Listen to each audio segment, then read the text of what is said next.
Italian teacher reacts to Jodie Foster, Colin Firth, Kobe Bryant, and many other celebrities speaking Italian. So I found out that there are actually quite a lot of celebrities that, for a reason or the other, speak Italian. And the first one that I want to start with is Kobe Bryant. So he's a bit of an icon for Italians because he lived in Italy for a while. Italians actually really love basketball, and of course he was an icon for Italians. Io sono cresciuto qui in Italia, allora sarà sempre un posto che sarà vicino al mio cuore, sempre. Quali sono le città dove hai vissuto?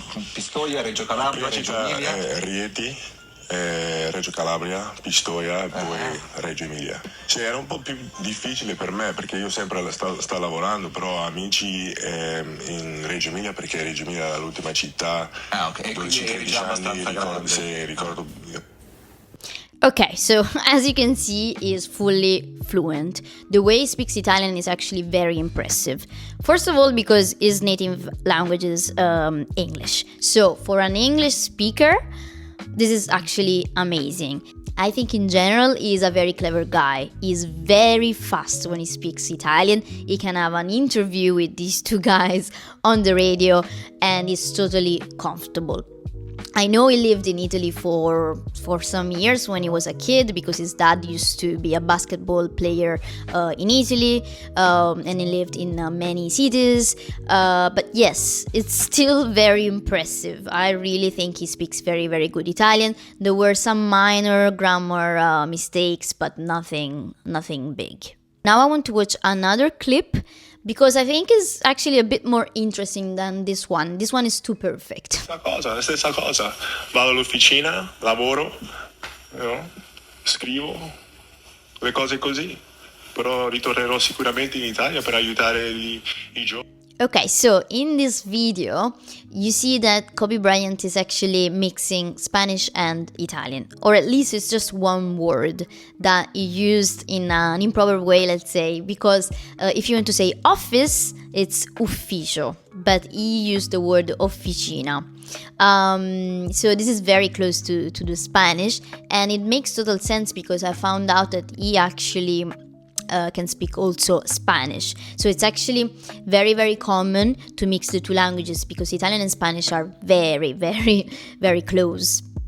But in general, the way he speaks Italian is very, very, very good, also considering that his native language is English. Now I want to have a look at Jodie Foster. I was actually very surprised that she could speak Italian, so let's have a look at this video. All'università? Sì. Ma parlo con un accento francese orribile. Come orribile? Orribile! È bello il accento francese, parlare italiano con l'accento francese. È meglio che l'americano? No, rende ancora più musicale la lingua. Possibile. No? I'm very impressed. I think she speaks pretty good Italian. Her accent is a little bit French. And probably because she spoke and learned French before Italian, now his Italian is very influenced by the French.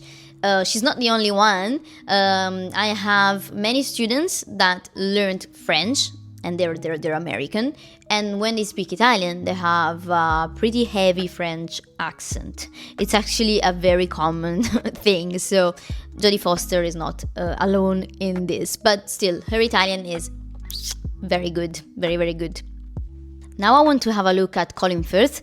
I was very surprised because I really didn't know that he could speak Italian. So I found out that he speaks Italian because his wife is Italian. So he needed to speak Italian. So let's have a look at this interview. A casa su una collina sarebbe ideale. Non solo per motivi romantici. Io conosco troppo bene l'Italia per romanticizzare tutto. Però ho una grande rapporto con l'Italia per motivi ovvi. Adesso ho due bambini. The way he speaks Italian is totally fine. He can communicate, he can speak, and he's having an interview in Italian, so that's amazing. I'm sure he doesn't really have a lot of problems with his in-laws and with his Italian family. But let's analyze this a little bit more. I see two main problems with this Italian. First of all, the pronunciation. So when you speak Italian, one of the most important things is opening your mouth and making sure that your sounds are clear. If I want to say even a simple word like mom, I open my mouth. Mamma. If I want to say man, uomo. You see how I'm opening my mouth. Well, he's not doing that, I'm sorry, but at all. So the pronunciation needs to improve. His mouth is always there, it's not opening. And that's why when he speaks, it's not very, very clear. And then we have some grammar mistakes. So what I want to do is I want to replay the first sentence and I want you to find the mistake or mistakes that is making. Una casa su una collina sarebbe ideale. Non solo per motivi romantici, Did you find the mistake? So, the mistake was non solo per motivi romantiche. So here there is a problem with the agreement between motivi and romantiche. Motivi is masculine plural, so the word romantico in the base form should be romantici. Motivi romantici. Masculine plural. So here I'm seeing some problems with the gender in Italian and with the agreement between a noun and an adjective. So this is a very important thing in Italian. I can still understand him, but it makes me understand that this grammar is not quite there yet. I'm gonna do the same for another sentence. This one is a bit more difficult, so let's see if you can find the mistake. Conosco troppo bene Italia per romanticizzare tutto. Okay, he said, conosco troppo bene Italia. Where's the mistake?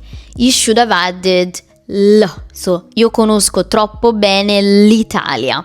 So, if you have a country in Italian, you need to use the before the country. You cannot just say Italia. You need to say l'Italia or l'Inghilterra, la Francia. I'm gonna do the same for one last sentence. I want to see if you can find the mistake also here. Fra 4-5 autori, la letteratura è meno conosciuta. Okay, he said, franne 4-5 autore. So, in Italian it's common to say tranne rather than franne. Then, 4-5 autore. So, autore is the noun in the singular form, author. But if you want to say authors, you need to say 4-5 autori with the I. So the thing that I'm seeing is he's totally able to communicate, to speak. Also, he's using a pretty formal Italian, but his grammar needs to improve a little bit. And finally, I want to end it with an actress who I love, and a lot of people actually told me that I look like her, so it's actually funny to react to her Italian. So yeah, let's have a look at Penelope Cruz. A me quello mi fa pensare alla mia nonna con chi ho imparato a fare no crochet, l'altro L'uncinetto? punto. Ho imparato con lei e sento una pace quando lo faccio e ho dovuto praticare un po' per il film, no? So, when you listen to Penelope Cruz speaking Italian, the first thing that I can notice is that she is 100% a Spanish person speaking Italian, meaning her pronunciation is obviously a bit Spanish. But the great news is Spanish and Italian are very close, so I have no problems understanding her. Her pronunciation is actually pretty clear. Obviously, there are some pronunciation mistakes, like, for example, pace. But generally, the pronunciation is fine. If you want to communicate, we can understand each other. Then there are some little grammar mistakes. So I want to replay the grammar mistakes, basically. And I want you to tell me if you can find the mistakes. A me quello mi fa pensare alla mia nonna con chi ho imparato a fare no crochet, l'altro. Two mistakes. She said la mia nonna. And then con chi ho imparato a fare blah blah blah. So, first of all, in Italian, if you want to say my grandma, you don't need the article, you don't need the part. So you just say mia nonna rather than la mia nonna. Why? This happens with possessives like mio, tuo, suo, nostro, vostro, loro, and family members. So if you want to say, for example, my grandma, you wouldn't say the my grandma, you would just say my grandma, mia nonna. But in all the other cases, in Italian, you actually would say the my something, for example, il mio cane. And the other mistake is, she says, la mia nonna con chi ho imparato. She wanted to say, my grandmother with whom I learned blah blah blah. If you want to say with whom, you would say con cui. We don't use chi in this situation. We only use chi when you're asking questions or if it's like an indirect question. But if you are introducing a sentence and you're saying with whom, you need to say con cui ho imparato.